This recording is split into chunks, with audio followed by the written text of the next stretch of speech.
बहुत बड़ी खबर आ रही है गुरुग्राम से। गुरुग्राम के एम्बियंस मॉल में बम की सूचना के बाद मॉल को खाली कराया गया। मौके पर बम रोधक दस्ता और फायर ब्रिगेड की गाड़ियां पहुंच चुकी हैं। एम्बियंस मॉल में बम की सूचना के बाद से हड़कंप मच गया है। आपको बता दें, यह दिन का दूसरा मामला है। इससे पहले नोएडा के डीएलएफ मॉल में भी इसी तरह की सूचना सामने आई थी। हालांकि मॉल को चेकिंग के बाद अब वापस खोल दिया गया है, कोई बम वहां से नहीं मिला है। और दूसरी बड़ी खबर दिल्ली से सटे गुरुग्राम से आ रही। यहां का एम्बियंस मॉल जो एक बड़ा मॉल माना जाता है, यहां पर भी बम की खबर है। शंकर आनंद से अपडेट लेते हैं। शंकर, कुछ समय पहले इसी तरह आप पैटर्न उठाकर देखिए, अलग अलग स्कूलों में खबर आई थी कि यहां बम हो सकता है। आज क्या मॉलों का दिन है? इससे पहले नोएडा का डीएलएफ मॉल और अब गुरुग्राम का एम्बियंस मॉल।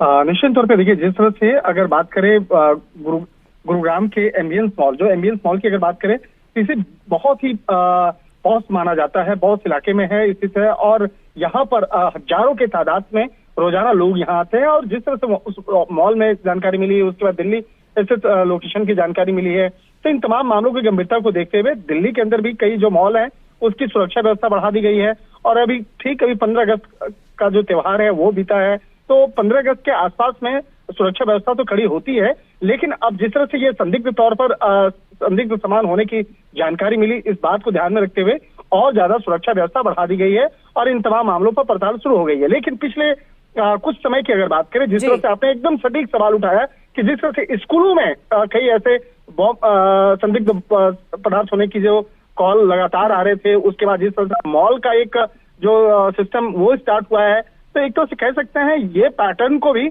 अब समझा जा रहा है, समझने की कोशिश की जा रही है कि ये पैटर्न क्या है। पहले स्कूलों में, फिर उसके बाद अस्पतालों में, उसके बाद मॉल में संदिग्ध बम होने की जो जानकारी मिल रही है, पीसीआर कॉल हो रहे हैं, और उसके बाद जिस तरह से एहतियात के तौर से सुरक्षा व्यवस्था बढ़ाया गया है, तो क्या वाकई में ये कोई पैटर्न है या आतंकी की बात करें या कुछ संदिग्ध लोगों की बात करें, उसके पैटर्न। बिल्कुल बिल्कुल, और ये भी पता लगाए जाने की जरूरत है कि क्या ये शरारती तत्व किस मंशा के साथ इस तरीके की प्लानिंग कर रहे हैं। पहले भी वो होक्स कॉल साबित हुई, नोएडा के मॉल वाली होक्स कॉल साबित हुई, लेकिन एम्बियंस मॉल को फिलहाल खंगाला जा रहा है, इसको भी खाली कराया जा रहा है। आप नजर बनाकर रखिए।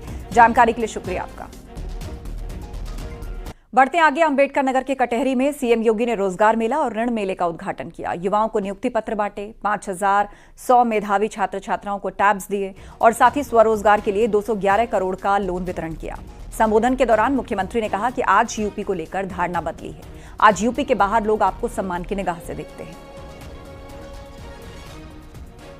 माफिया भ्रष्टाचार पर कार्रवाई की गई है।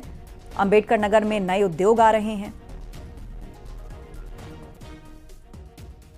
जिस प्रदेश में पहले दंगे होते थे, अराजकता फैलती थी, गुंडागिर्दी होती थी, अव्यवस्था फैलती थी, माफिया हावी थे, बेटी और व्यापारी सुरक्षित नहीं था, आज वही उत्तर प्रदेश निवेश का ड्रीम डेस्टिनेशन के रूप में उभरा है।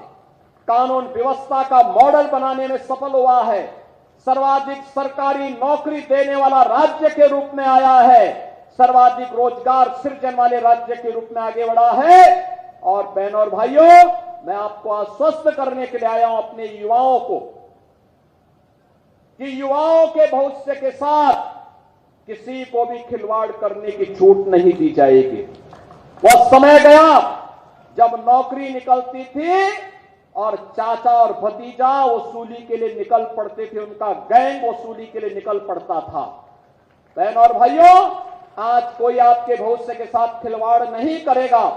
अगर कोई करने का दुस्साहस करेगा तो आप मान करके चलिए कि उसकी पूरी संपत्ति को जब्त करवा करके उसको गरीबों में वितरण करने का काम करवा देंगे।